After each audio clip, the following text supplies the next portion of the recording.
今天我们要聊聊癌细胞这个潜伏在我们体内的可怕敌人。你知道吗？日常生活中一些看似平常的饮食习惯，其实可能正在喂养癌细胞。千万不要这样吃，否则癌细胞会越长越大。到底是哪种饮食方式如此可怕？今天就让我们透过一位名医的亲身经历，深入揭开防癌的3大秘招，教你如何让癌细胞无法壮大，甚至慢慢消灭肿瘤。首先介绍这位名医曾医生，他可是医界的抗癌权威，被称为精准医学专家。他的家族有浓厚的癌症病史，父亲得过大肠癌，母亲罹患乳癌，其他亲人也有人得肺癌、胰脏癌、鼻咽癌，可说是癌症家族。在这样的遗传背景下，曾医生自己患癌的风险当然高人一等，他深知这点，于是在2018年主动做了全基因检测，果然发现自己的某些基因有恶性肿瘤相关的突变。换句话说，他体内埋着几枚定时炸弹，一不小心就可能引爆癌症。2019年，曾医生在例行健康检查时，医生发现他胰脏附近竟长出一颗7公分大小的肿瘤。要知道，胰脏癌有癌王之称，非常凶险，因为胰脏位置隐秘，早期不易发现，一旦诊断多半是晚期，治疗困难，存活率极低。当时医师初步判断这肿瘤可能就是胰脏癌，那一刻仿佛判了他死刑。然而曾医生出奇的冷静，并没有绝望。为什么呢？原来他早有心理准备，也相信现代精准医学与自身努力能扭转命运。后来进一步检查发现，幸运的是那颗肿瘤并非真正的胰脏癌，而是一种神经内分泌瘤。这种肿瘤恶性度相对较低，曾医生随即动手术将肿瘤完整切除，总算暂时解除了一场危机。手术切除肿瘤后，一切就没事了吗？很多人以为开完刀拿掉肿瘤就万事大吉，但曾医生很清楚癌症容易复发的残酷事实，尤其像他这种高风险体质，体内也许还潜藏着微小的癌细胞，随时准备卷土重来。如果什么都不改变，只等着下次癌细胞东山再起，那等于坐以待毙。于是他决心主动出击，从生活习惯下手来防癌。他要切断癌细胞的补给线，让残存的癌细胞在体内无法继续壮大，彻底饿死。曾医生深入研究后发现，癌细胞要生长壮大，离不开2大要素：能量来源和生长讯号。简单来说，就是糖分和生长激素刺激。我们吃进去的碳水化合物，糖分是癌细胞最爱的能量来源。而每当我们吃东西，身体为了处理血糖，会分泌胰岛素。这种荷尔蒙本来是帮助细胞吸收糖分、生长修复用的，但对癌细胞来说，胰岛素就像生长激素，会刺激它们更快速的分裂增殖。也就是说，如果把癌细胞比作杂草，糖分就是养分，胰岛素就是浇水施肥的信号，两者缺一不可，癌细胞才能疯狂生长。许多科学研究也印证了这点。早在上世纪20年代，科学家沃伯格就提出癌细胞偏爱糖的理论。医院做癌症正值扫描时，会给病人注射带放射标记的葡萄糖，因为癌细胞抢糖特别快，扫描影像上凡是葡萄糖集中之处，常常就是肿瘤的位置。可见癌细胞真是视糖如命。既然如此，曾医生的抗癌策略就清楚了，截断癌细胞的2条命脉：糖分和胰岛素。一句话，别再喂癌细胞吃东西，听起来很简单，做起来需要一点方法和毅力。他归纳出3招实用的防癌秘辛，让自己体内的癌细胞彻底挨饿，再也长不大。接下来我们一一揭晓这3招秘诀。第一招秘诀：间歇性断食，减少进食次数。关键原理：降低胰岛素分泌频率，让癌细胞少受生长刺激。现代人习惯1天3餐，甚至还有零食，宵夜不停吃，但每吃一餐，胰脏就得分泌1次胰岛素。1天吃5次，就等于给细胞施肥5次，吃10次，胰岛素刺激10次。胰岛素越频繁，癌细胞得到的生长信号就越多。曾医生指出，许多人少量多餐的饮食习惯其实并不健康，因为胰岛素分泌得太频繁，反而可能增加细胞病变的机会。如果能减少进食的频率，就能大幅减少胰岛素的总体分泌次数，等于大幅削减了癌细胞被刺激生长的机会。具体怎么做呢？答案就是间歇性断食，也就是在一天当中拉长空腹的时间，只在较短时间内进食。曾医生自己采取的是相当激进的一种做法，一天只吃一餐。他将原本早餐、午餐、晚餐3餐的食物通通集中在晚餐一次吃完。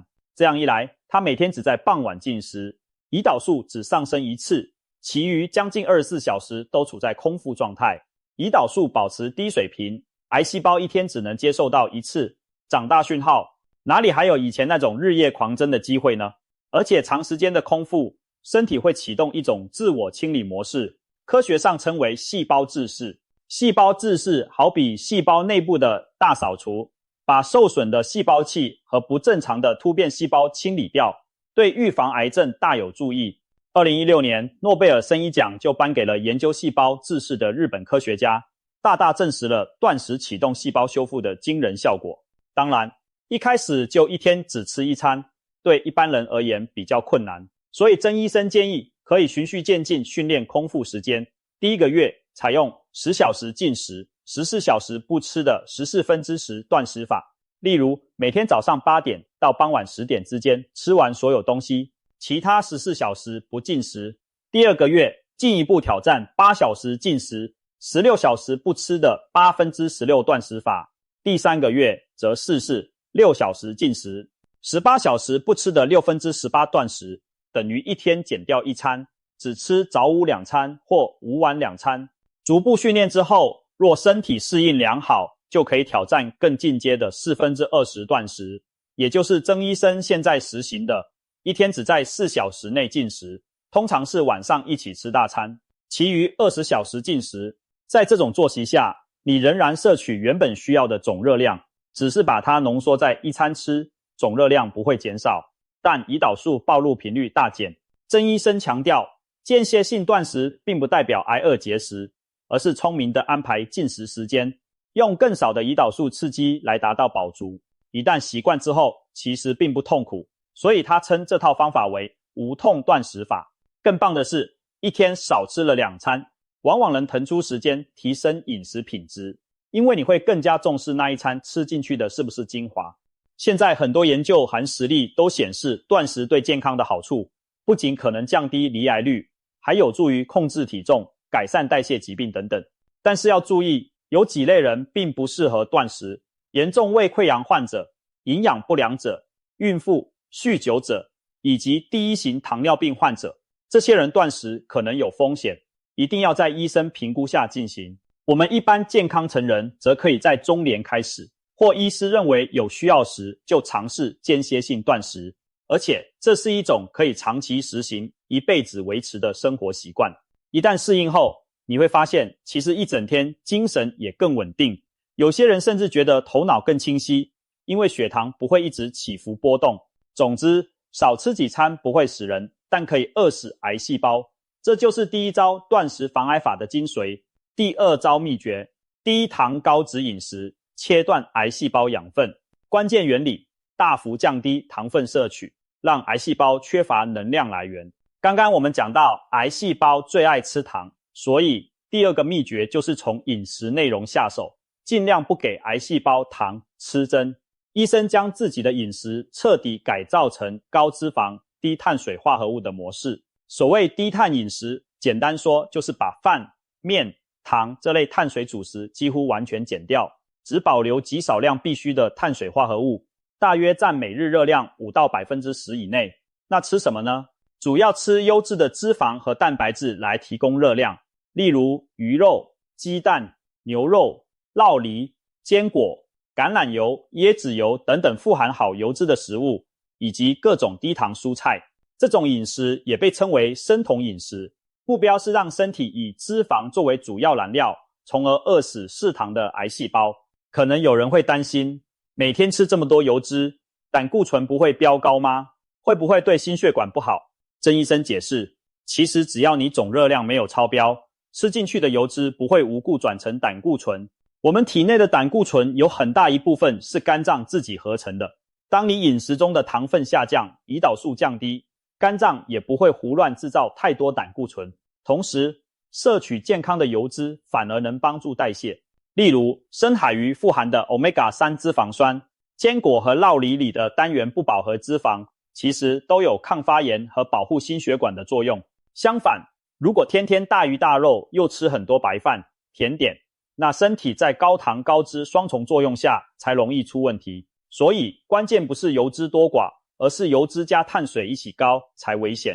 曾医生的经验是，高脂肪但低碳水的饮食模式下，他的胆固醇并没有异常升高，身体反而运作得更好。因为平稳的油脂功能不会像糖分那样造成血糖骤升骤降，引起发炎反应。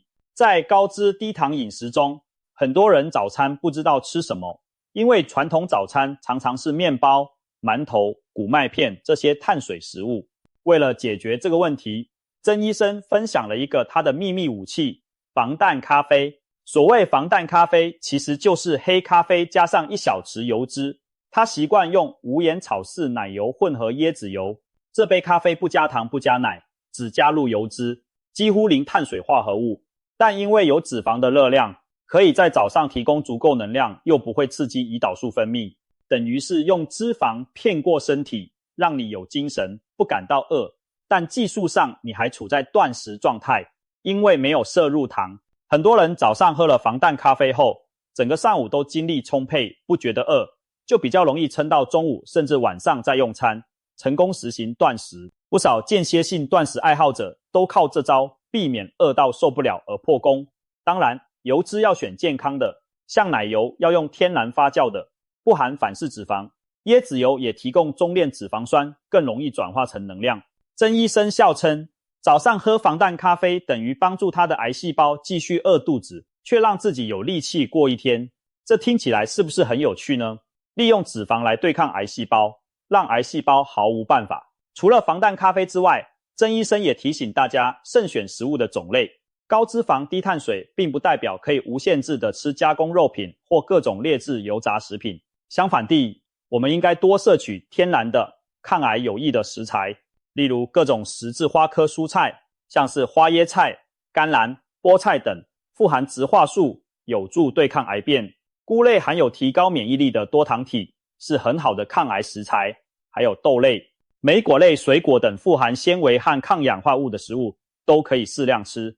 曾医生特别提到水果和果汁的问题，很多人以为多喝果汁有益健康，但其实果汁去除了纤维，瞬间就让大量果糖涌入血液，反而促进胰岛素上升，对防癌不利。他建议水果应该整颗吃而非榨汁，而且要选择糖分较低的水果适量摄取，例如莓果、番茄、奇异果、芭乐等含糖量较低且富含维生素的水果是不错的选择。相反，像葡萄、释迦这类含糖极高的水果就要少吃。简单说就是，天然的蔬果可以吃，但精致的糖和淀粉要尽量避开。他自己的餐盘中，白米白面是几乎绝迹的，甜点更是敬谢不敏，但会用花椰菜、南瓜等低 GI 蔬菜取代主食。饭后想吃甜的时候，就啃1-2颗杏仁或喝无糖绿茶过瘾。日子久了，口味也改变，反而觉得原味食物的美味。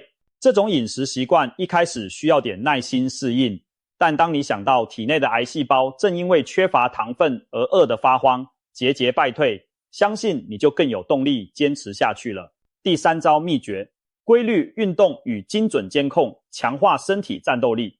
关键原理：提升自身免疫与代谢，主动出击，消灭肿瘤。前2招主要针对不让癌细胞吃饱，而第3招则是增强我们身体自身的抗癌能力。其中很重要的一点就是规律运动。曾医生特别倡导一件简单易行的事，每天快走。他常说，走路就能打趴癌细胞，乍听很夸张，其实一点也不神奇。走路等有氧运动最大的好处就是改善胰岛素阻抗，降低血糖。饭后散步30分钟，你的血糖曲线会平稳得多，胰岛素分泌也比较节制，刚刚吃下的东西就更不容易变成癌细胞的养料。另外，运动会促进血液循环，提高全身组织对氧气的利用。癌细胞其实怕氧气充足的环境，喜欢偏酸缺氧的状态，所以适度运动能改变体内环境，抑制癌细胞的扩散。更别提运动可以启动免疫系统。我们的白血球、T 细胞等免疫战士会随着运动更加活跃地巡逻全身，发现不对劲的突变细胞就上前围剿。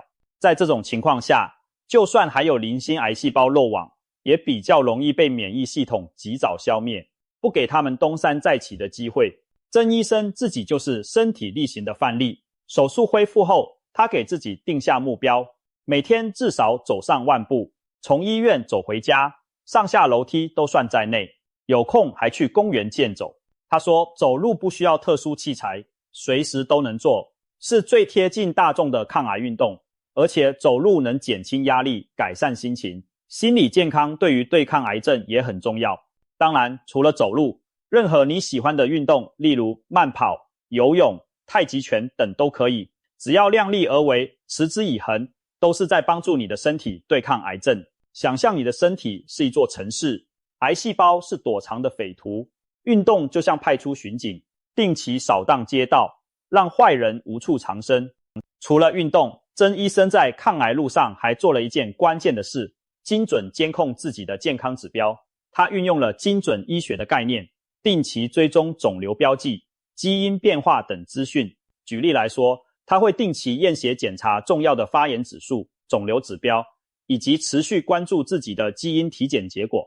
如果发现某些指标有恶化迹象，他会及早调整饮食和作息，必要时配合医生进一步检查。在他的观念里，防癌就像打长期战，要不断侦察敌情，巩固阵地，而不是等癌症症状出现再手忙脚乱。因此，第3招除了运动，还包括主动的健康管理。现代医学提供了许多早期筛检工具，例如大肠镜、低剂量肺部断层扫描、乳房摄影等等。如果有家族史或高风险族群，更应该及早定期检查。一旦及早发现苗头不对，就能把癌前病变扼杀在萌芽阶段。曾医生不讳言，自己就是因为提前了解自身基因风险，才会高度警觉并早早发现肿瘤，最终成功翻转命运。这也提醒我们，与其害怕癌症，不如先了解自己，知己知彼，才能百战百胜。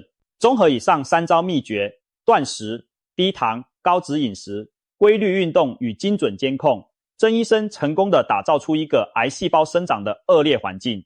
他戏称自己体内现在是癌细胞的地狱，因为没有糖可吃，也没有过多胰岛素刺激，他们根本无法肆虐，只能饿得一天比一天虚弱，最终凋零。从2019年肿瘤切除至今，已经5年多了，他没有任何癌症复发的迹象，身体状况反而比过去更好。医院的复诊中，他的各项指数都保持在健康范围，体重也维持理想。